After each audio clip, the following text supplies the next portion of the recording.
Hi class. So I'm going to walk you through how to access the school's online library. If you've watched Greg's video, he walked you through most of this, but I'm going to do it again. So hopefully, at least between the two of us, you'll have as much as you need. So I'm going to walk you through how I would do this assignment.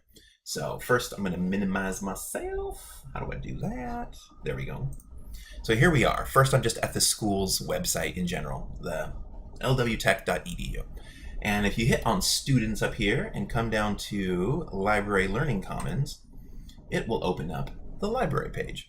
Here you have a lot of options. Maybe it might be confusing, but here's stuff for help if you want help. Here's chatting with the library if you want that.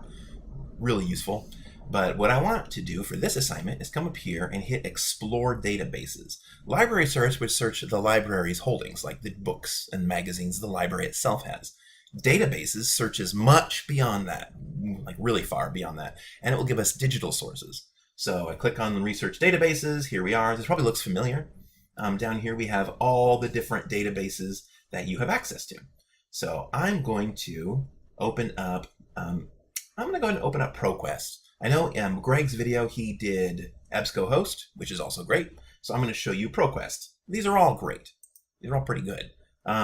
Let's go in here. So when you click on one, it'll tell you a little bit about it. ProQuest is an academic resource providing full-text newspapers, magazines, case studies, images, and scholarly peer-reviewed journal articles, which is one of the three things we're looking for, right? We're looking for a website, which could be anything about your topic. We're also looking for a peer-reviewed journal article and a book. So here's how we find those. Let's go ahead and access this database. I hit this button here. And when this loads, here we are. Here we are in the search for ProQuest. So whatever your topic might be, say, let's imagine my topic, because remember it has to be human rights, social justice, or earth health. Maybe I want to talk about, what do I feel like talking about? Let's talk about global warming. Climate change, I think is a better word for that. So let's talk about that. Maybe that's what my essay is about. Climate and climate change. Here we are. I can pick one of these or I can do my own search. I'm just going to go with the words that I said. Now, here are some things I want to make sure that you notice. Oh, if I just do climate change and search, we find all of these. There's newspaper articles, a trade journal. That's just that trade journal. It's just like it's a journal that is not academic. There's all these different sorts, like a scholarly journal. That's an academic journal. So that's probably peer reviewed. I can probably use that and keep searching and you can see all the different things. So there's even a blog I saw down there, blog, podcast, or website. So you could probably find all three things you want here. If there's a book, which I'm sure there is in here. So let's go back here and actually, we don't even go back. We could go back to the previous page, or just with these options over to the side, we can do some navigating. But I'm going to go ahead and go back.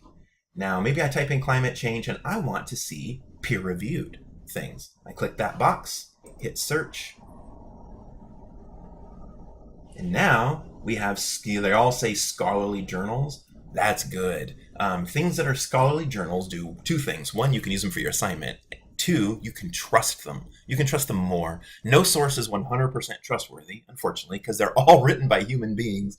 But peer-reviewed sources mean that it's gone through a whole process of vetting. So what does that mean? Just to give you an idea what peer-reviewed is. For a normal magazine, if you want to write an article about climate change, you just write your article, you send it in, and they maybe buy it from you or they don't. Or they hire you ahead of time to write that. And it's writing for pay, and that's a great way to do it. But say you are a professor and you want to add to the scholarly works out there about climate change. You don't want to publish your article in like any old magazine. That doesn't really help. An article in People magazine is interesting, but it's for popular consumption. It's not for furthering what we know about science or whatever. Peer-reviewed journals are journals that look like a magazine, but the articles inside have all been through a vetting process, which means they've been fact-checked, which also means that peer-reviewed means, like if I was, say, as an English professor, I write an article about, I've published 2 articles like this. My first one was about werewolves in literature, their evolution of werewolves in literature, and how did we get, basically I was answering the question, how did werewolves get sexy? Good question, right? They didn't used to be. How did they get sexy? So I did a bunch of research, I read a ton, and I wrote a 20-page article, actually 25-page article about that, answering that. And then I approach an organization. For me, it was the, what are they called?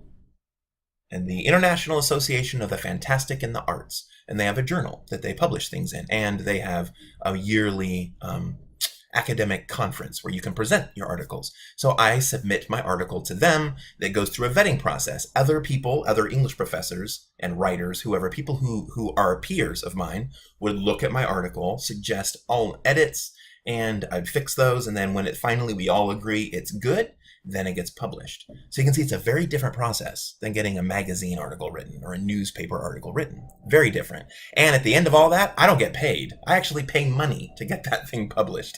It's different.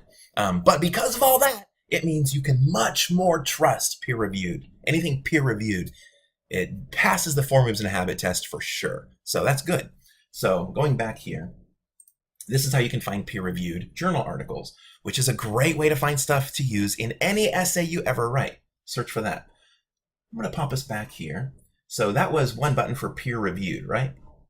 There are down here also, you can select your source type.